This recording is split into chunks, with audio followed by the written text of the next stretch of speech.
আসসালামু আলাইকুম গাইস, আশা করি সবাই আল্লাহর রহমতে ভালো আছেন।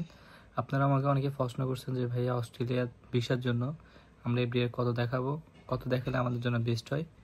তো এরকম অনেক পেজে মেসেজ পাইছিলাম, কমেন্ট পাইছিলাম ইউটিউব চ্যানেলও। তো ইউটিউব চ্যানেলে অনেক কমেন্ট পাইছিলাম এই বিষয়ে।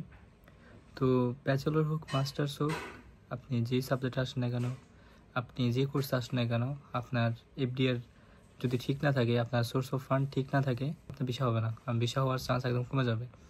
তো আমি আপনাদেরকে আজকে সংক্ষিপ্তভাবে, আমি তো আজকে অ্যাসাইনমেন্ট ছিল, যার কারণে অনেক বিজি ছিলাম, ভিডিও বানানোর সময় পাইনি। তো চিন্তা করলাম না, আজকে তো একটা ভিডিও ছাড়তে হবে, যেহেতু অনেক কমেন্ট পাচ্ছি, সেহেতু ওই বিষয় নিয়ে একটা ভিডিও বানিয়ে ফেলি। তো দেখেন, অস্ট্রেলিয়াতে বর্তমানে যদি আপনি স্টুডেন্ট ভিসাতে আসেন বা আপনি ভিজিট ভিসাতে আসেন, অন্যান্য ভিসাতে আসলে আপনার একটা মোটামুটি ভালো একটা ফান্ড আপনাকে দেখাতে হবে, যেটা দেখলে বিষয় মনে করবেন আপনার যথেষ্ট ফান্ড আছে, আপনি ফাইন্যান্সিয়ালভাবে অনেক স্ট্রং। তখন সেই ক্ষেত্রে হচ্ছে আপনার দিকে একটা পজিটিভ থাকবে, সেই কারণে সেই ক্ষেত্রে হচ্ছে কি আপনার দিকে ওর একটা পজিটিভ ভাইব থাকবে। এই ক্ষেত্রে ভিসা হওয়ার পসিবিলিটি অনেক হাই হয়ে যায়। তো মেইনলি ভিসা হওয়ার অনেকগুলো কারণ থাকে, তার মধ্যে তিনটা প্রধান কারণ হচ্ছে, একটা হচ্ছে আপনার ব্যাংক স্টেটমেন্ট।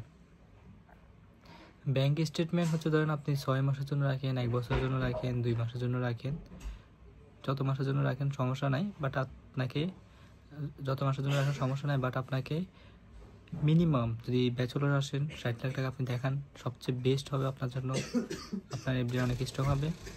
আর আপনি যদি মাস্টার্সের জন্য আসেন তাহলে ট্রাই করবেন 65 লাখ রাখার জন্য, অ্যাটলিস্ট এর বেশি রাখতে পারলে তো ভালো। এখন অনেকে বলেছে না 40, 50, 55 হলে আনা, তারপর আমি মনে করি যে এটা একটু রিস্ক হয়ে যায়। এখন অনেকেই হয়তো রাখতে পারেন, এটা আপনাদের বিষয়, কেউ বিষয় পাইছে আবার কেউ পায় নাই। আগে দিয়ে তো এখন হবে না, এখন টিউশন ফি বেড়ে গেছে, তারপর লিভিং কস্ট বেড়ে গেছে, সব দিক বিবেচনা করতে হবে। সো আপনি আগে হিসাব করে যদি এখন বসে থাকেন তাহলে আপনার লস। আপনাকে দেখতে হবে যে আপনার টিউশন ফি এখন বর্তমানে কত, লিভিং কস্ট কেমন, এটার উপর বেস করে তারপর হচ্ছে আপনার ফান্ডটা আপনাকে দেখাইতে হবে। সো আগের হিসাব করে তো লাভ হবে না। আগে 50 লাখ, 40 লাখ, 35 লাখ দেখালে বিষয় পাইছে, সেটা আগে। এখন 25 সালে তো সেটা আর নাই। 24-এর শেষের দিকে, 25 থেকে এরা ফান্ডটা দেখে বেশি, কার ফান্ড কত স্ট্রং এটা দেখে। 100টা ফাইল দিছে, তার মধ্যে যদি দেখে যে প্রথম 50টা সারির যে ফাইল আছে ওগুলার ফান্ড অনেক খারাপ, পরেরগুলোর ফান্ড অনেক ভালো, তখন ওগুলার বিষয় হওয়ার চান্স বেড়ে যায়, কারণ ওর ফান্ড ঠিক আছে।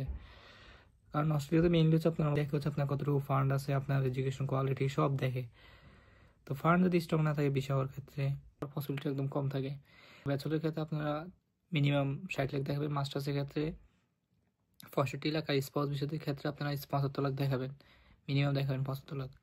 স্পাউস বিষয়তে যারা আসতে চাচ্ছেন তারা 75 লাখ টাকা মিনিমাম দেখাবেন, মাস্টার্সে 65 লাখ, আর ব্যাচেলরে 60 লাখ। এখন দেখালে আপনার ভালো, আমি আপনাদের ভালোর জন্য বলতেছি, কারণ আপনাদের বিষয় হওয়ার পসিবিলিটি অনেক বেড়ে যাবে যদি আপনার এফডিটা ঠিক থাকে, প্লাস সোর্স অফ ফান্ড যদি স্ট্রং থাকে, একটা ভ্যালিড একটা সোর্স দিতে পারেন বা দেখাতে পারেন, সেক্ষেত্রে বিষয় হওয়ার পসিবিলিটি অনেক বেড়ে যায়। তো সবাই ভালো থাকেন, দেখা হবে নেক্সট কোনো ভিডিওতে। আর অবশ্যই চ্যানেলটা সাবস্ক্রাইব করবেন, আর কী ধরনের ভিডিও চান অবশ্যই কমেন্ট করে জানাবেন, আর আমার পেজটা ফলো দিয়ে রাখবেন।